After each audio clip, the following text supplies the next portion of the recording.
Do you know how far a top assassin would go to hide his identity?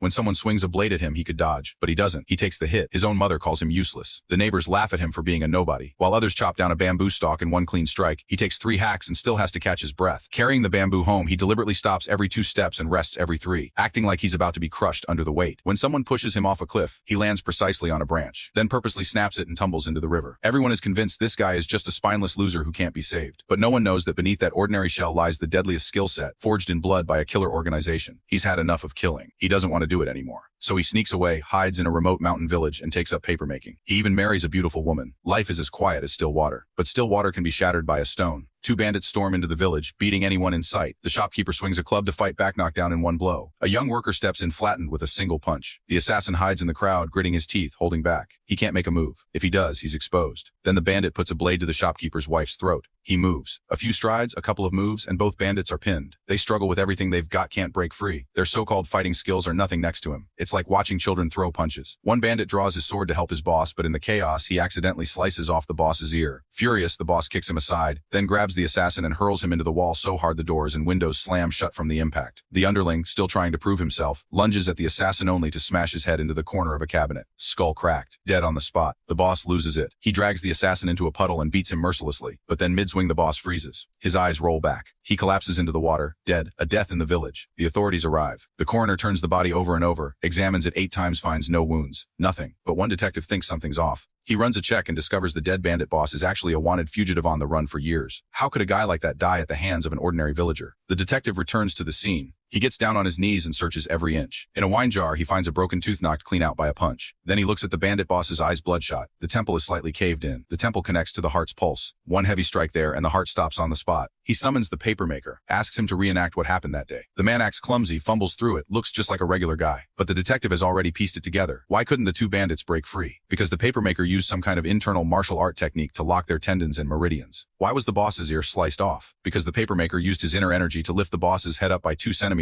just in time to meet that wild blade. Why did the doors and windows slam shut? Because when he was hurled into the wall, he used the momentum to send a shockwave through the doorframe, sealing the scene from outside eyes. And that beating in the puddle, that was the dirtiest trick of all. He used the water's resistance to drain the force from every punch, saving one last strike straight to the temple. Precise, clean, lethal, not a single mark on the surface. The detective stares at him, a chill running down his spine. Only one thought crosses his mind. This man is no papermaker. So here's the question: if one day the most unremarkable, the most timid person around you suddenly made a move, would you get chills too?